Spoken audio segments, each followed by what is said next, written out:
What should we do with him? Asked Monsieur Freak. Follow me, said the station inspector, who led them back to his office. He opened the metal cell in the corner and threw Hugo inside. Then he quickly locked the cage, which Hugo had always feared so much, and tucked the key back into his pocket.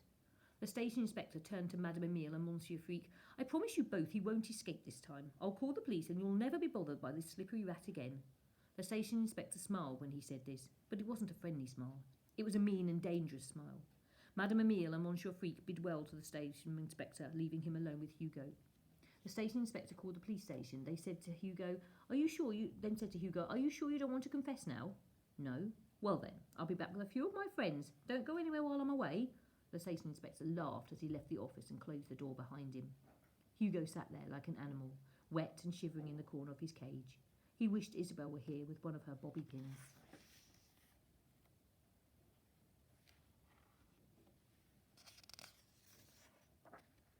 Hugo was left by himself for a long time. He was going to be put in prison now, or an orphanage. He was sure of it. The mechanical man would be thrown away. He would never see Isabel or her godparents again. He covered his eyes with his hands. Finally, the door to the office opened, and in came the station inspector with 2 policemen. Hugo stood up and tried to back himself farther into the corner of the tiny cage. He won't talk, said one of the policemen. Nothing, said the station inspector. Well, maybe a ride to the police station will help out a little. Come on, boy, your limousine is waiting. The station inspector opened the cage and Hugo saw his opportunity. Once again he made a dash for it. He slipped between the police officers and ran back to the station. It was crowded today, and Hugo was bounced from person to person as they shuffled through the station. By the time he came into a clearing, he had lost his sense of direction. He turned and saw the station inspector coming closer, with 2 policemen right behind him. Hugo thought he saw Madame Emile and Monsieur Freak closing in quickly too. He kept running and was knocked over by some travellers rushing to catch their train. He landed on his hand and screamed in pain. He managed to get back up, and then, with tears blurring his vision and desperately trying to reach the front doors of the station, he stumbled and ran in exactly the wrong direction. He tripped and fell, several feet down, onto the tracks.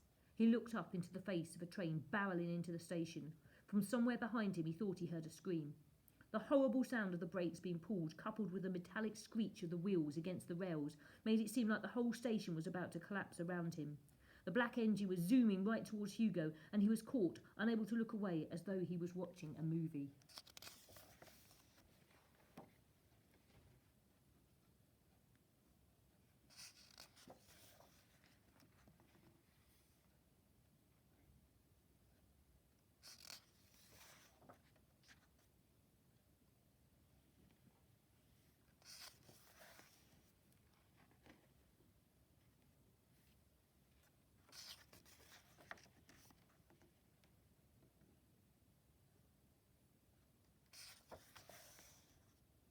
At the last possible moment, Hugo was yanked up off the tracks to safety. Smoke billowed out of the slowing engine as showers of sparks flew from every wheel. Hugo felt dizzy. There were a few moments of dazed silence. Then steam was released from somewhere, and it made a sound like the train was sighing. For everyone on the train, nothing extraordinary had happened. They had simply pulled into the station. But for Hugo, his entire world was ending. Again, the station inspector was holding his arm, his injured hand throbbing with pain. He could see the policemen removing handcuffs from their belts, and finally the pain and the terror grew too much.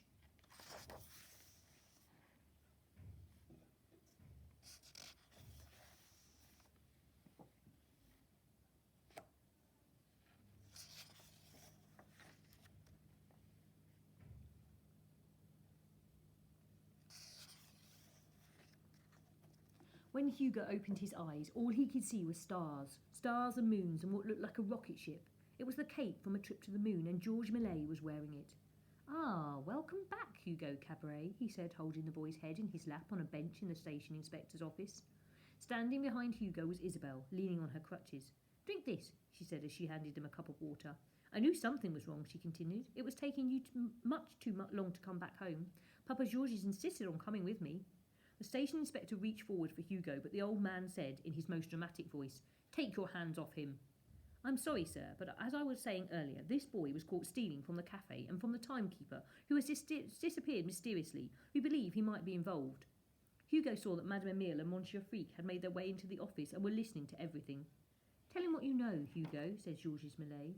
Hugo gazed up into his eyes, which looked more gentle and welcoming than he had ever seen before.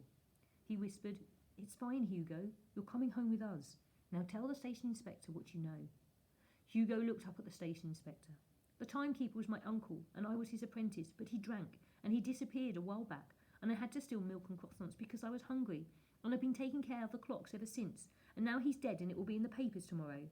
The station inspector studied Hugo, his eyes eyebrows scowling, and what felt like an eternity, he unexpectedly started to laugh. The two policemen standing behind him looked confused. "You," said the station inspector, "you've been keeping the clocks running in this entire station by yourself? A boy of 10? Ha!"